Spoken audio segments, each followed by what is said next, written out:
guys, in today's review is on an older tooled Hornby model, but this Hornby model doesn't lack any detail at all. And this one is the Great Northern, or the Lner A1 class in its original form. And this livery here, as you see in front of you, is the transitional one from the pre-grouping to the grouping, so era 2 to era 3. And Hornby have gone to town on this old tooled model. So this old tooled model, like I said, is Great Northern herself. The product number is R2405. It came out around 2005, so it's almost 20 years old. It is era 3, so it's grouping. The running number, if you're interested, for the locomotive is 1470N, and that is on the tender. So like I said, this is an old tooled locomotive, like I said, 2005. For me, this is the best Hornby model I have. That being said, let's get into the review and see how good it really is, shall we? So here goes. As we start off at the detail bag, you get with this model, you do get a DC jacket. I don't know what they're all about, but Hornby used to put them in their models many years ago. You do get a small detail bag, which includes a front coupling for the front of the locomotive. We also get some drain cocks as well. We get two, one for either side. And then you also get some flanged wheel set for the wheel set under the cab, because I'm guessing it's flangeless. As we move on to the front of the locomotive, there's some interesting bits here Hornby have done to this locomotive. Let's start at the bottom with the buffer beam. We do have the coupling down the bottom where the coupling from the detail bag goes. We also have some irons to knock stuff off the tracks too. We do have some free links coupling by the looks of it to the hook, which do look to be separately applied. That is a fantastic touch. We also have a vacuum pipe as well. We also have the buffer beam in red with a white lining. We also have the number of the locomotive, which is 1470, and then below that we have the classification, which is an A1, and I believe this is in its original condition. That is a very nice touch there. The housing for the buffers themselves are in black, and we also have metal sprung buffers that are correct to the type of era this model represents, which is 1922 to 24, if I've got that correct. Moving on up, we have at least 4 lamp irons, as far as I am aware. We have 2 one side, one in the centre, and then one the other side. We have a curve of the chassis as well. We have some supports too. We also have some lubrication or sanding parts that are picked out in gold, which is nice. Moving up to the smoke box area itself, this is what I like about this model.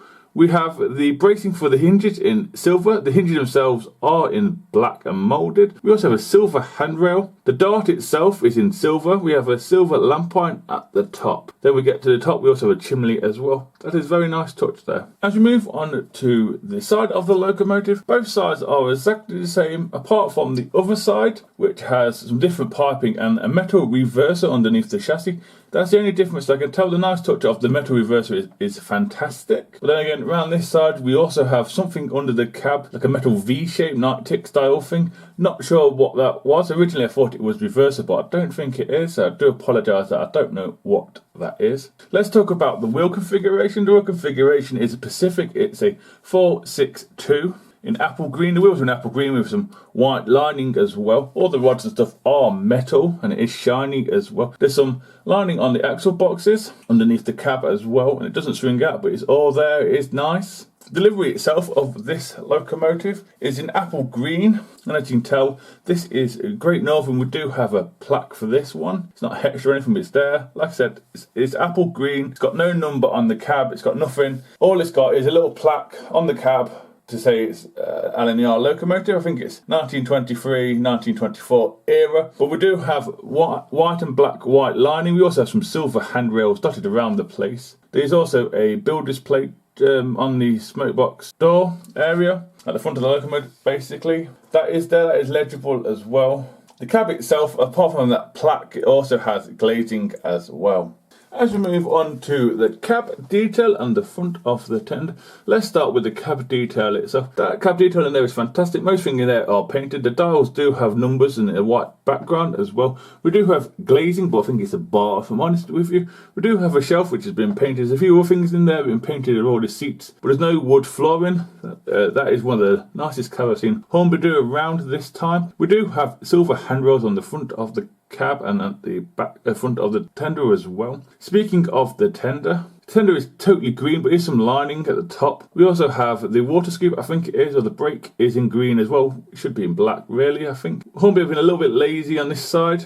compared to the cab itself. The scoop itself, or the shovel where the coal comes out, is in black. Failing that, most of it's in green, so I do apologise. As we move on to the side of the tender, the side of the tender is apple green, like the locomotive. Does have the black white lining as well. We also have Lner on the tender, and we have the number of the locomotive, which normally is on the cab, but this time it's on the tender, which is 1470, and then we have a little N.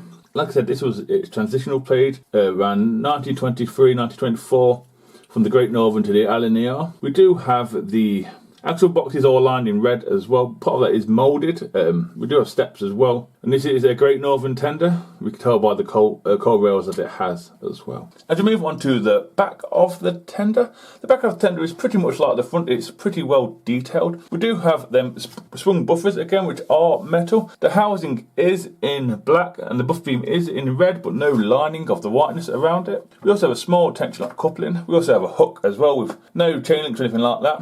We have a vacuum pipe as well. Moving on up again, we have 4 lamp irons in the same position as they were on the front, but the other way around here. So it is nice. They are in green and lined as well for some reason. The apple green is around here with the lining of white, black and white. We also have a lamp iron at the top, and then we have the Great Northern coal rails that you expect. We have handrails in silver at the sides too. As we do an aerial view on top of the tender, like I always do. Top of the tender is mainly in black. You can see them coal rails again, which are plastic. They go all the way around the top of the tender. We do have a safely applied water filler cap as well. We do have some moulded but slightly raised chain things, circle chain things in the corners, if you want to use chains, I'm guessing, to hold the tarpaulin down. We also have a half moon thing going into the coal load itself. Coal load itself isn't too bad. Not too big, not too small. But it's also removable, but I can't seem to get it removed. To show you what's underneath it would be interesting. As we move into where the fireman would be, there is a holder there for a rake and shovel and all the rest of it as well. You've got to see a half moon thing for where he would turn on the brake or the water scoop, depending what it's for. As we do a bird's eye view on top of the locomotive this time, I just want to get the bad news out the way with. There is a visible mould line on this top of this locomotive, which goes from just after the cab all the way down to the second band before the chimney. That goes all the way down there. We do have it, just want to mention it. Going back to the cab itself, it's partly green at the edges and then black in the centre. The vents do move and there's some welding on there. Hornby have gone to a lot of trouble with that one. We also have plastic safety valves and whistles, which isn't too bad. The plastic safety valves could actually be metal, thinking about it, but they do look the part. We also see them silver handrails that are dotted all around this locomotive. We do have a separately applied dome and chimney, possibly some sort of superheater just before the chimney as well. Then we have the sprung buffers as well and the bracing at the front. As we do an underneath look at this model, you can see on the front bogie, you can see where the coupling would go if you just pushed it in or screwed it in. There's no pickups on the front bogie or pony truck or whatever you call it. There's some steps that I forgot to mention as well. Moving across, we do have the brake rigging already applied, which is great. We also have a couple of screws to take off the base plate. All 6 wheels, as far as I'm aware, do pick up. It's copper strip like Hornby normally do. The pony truck underneath the cab does not move. It's flangulous. It just stays there, but it does pivot, if you know what I mean. Just like that, so it can go around, but the back end does stick out a little. I don't like it, but it's what it is this day and age. And finally, as we move on to the loco to tender connection, this is way before any plugs were made for the locomotive. So it's just a copper fork going from the loco into the tender spike. That's all it is. It does work. It's reliable for me anyway. It's old fashioned, but it works. We do have a metal strip going across for contact, I guess. There's a wire going out into the tender. All 8 driving wheels do have some sort of copper strip underneath there. I have checked.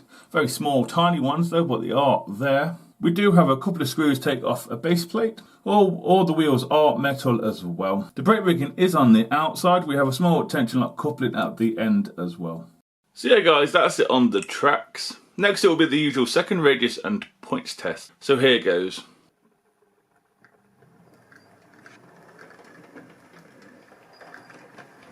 Quite smooth, done all the points, no surprise there. What's that, 24? And let's bring it backwards.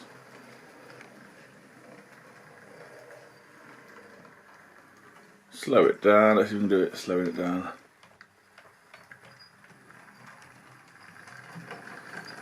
can. A little juddery just before the 20.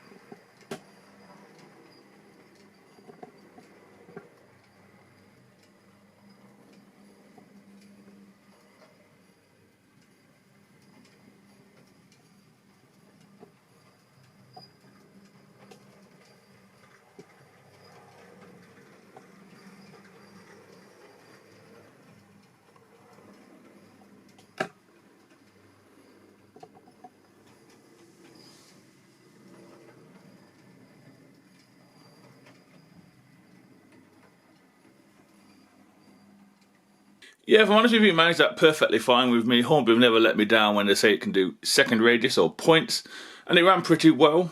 So next up will be some slow speed, and I will find it a train to pull, and I'll see you at the end. So here goes.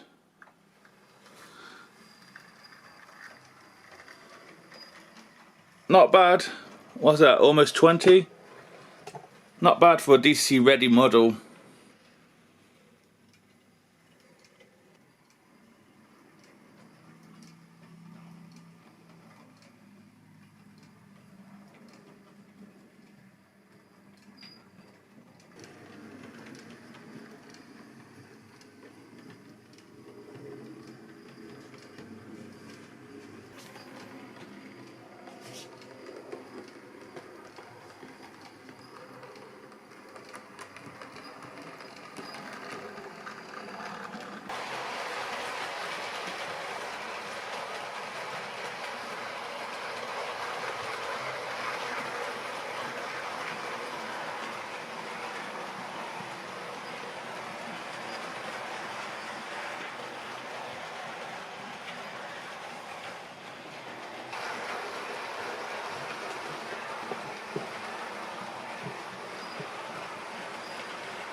So yeah guys, that's the end of the running session and the review. Before I give my opinion and the price, I'll tell you what it was pulling, which was a mixture of all sorts of Lner coaches. So we had a full brake, 6-wheeled by Hattons. Then we had the Gresley, I think it's 61 foot, full brake, some railroad, teaks, and then we have the Coronation coaches that Hornby released. Just a mixture, just to run it really, it looks quite nice.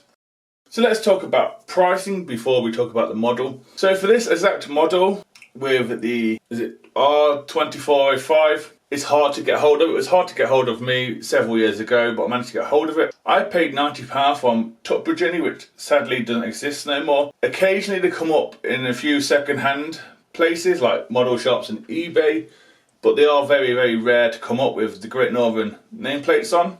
But if you wanted an A1, you could always go down the Hornby route of the railroad version A1 with the small coal load. Sadly, it is Flying Scotsman, Again, if you want that one, you're talking £150 from Hornby. And if you want that exact railroad one from a shop, you're talking around £135, give or take. I have seen it as cheap, but that was in a sale. Like I said, getting hold of Great Northern is quite hard. It depends what your preference is. If you wanted a full fat, which back in the day in 2005, this was a full fat detailed one. If you're wanting a full fat detailed one now, you're talking around $215 from the model shops for Hermit. And that's the only one I could find in the search for when it came up. But there's probably some A3s in there as well. But I'm just concentrating on A1. From Hornby, I think it was £250 for that Hermit locomotive. Again, that does have flickering firebox, and I think it has the push fit connection, and I think it also has a die-cast boiler as well. So it all comes down to your preference and what names you would like. For me, we're going to talk about my opinion on the model. For me, this is the best Hornby model I have. Hands down, it's fantastic in every way. Lots of detail. Yeah, it doesn't have the flickering firebox, which I don't care for. It doesn't have the push fit connection. It has the old-fashioned copper strips from the loco to the tender with a stool on it goes through. It does the job for me, and as you can tell by the video, it ran perfectly fine. It does have sprung buffers. It also has a 5-pole screw-round motor as well. Like I said, this came out around 2005. Any models around that time that are loco-driven, so your A4s, your Merchant Navies, Battle of Britons, West Countries, Coronations, Duchess, them sort of models, your Kings and Castles as well. These are some of Hornby's best models that they've ever made in their entire history, in my opinion.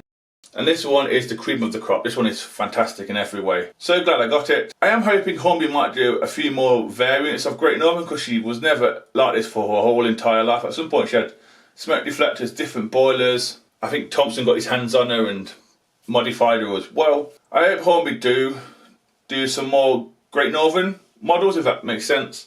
But for me, this is a superb model. Like I said, you can't go wrong with any Hornby models from around 2004 to 2012. They're all superb runners. For me, £90 is a bargain. I haven't seen one of these since for sale. Am I happy I got one? Damn right. This was my take on a Hornby Lner A1 in its transitional livery from pre-grouping to grouping. Hope you find this review useful. Please take care and goodbye.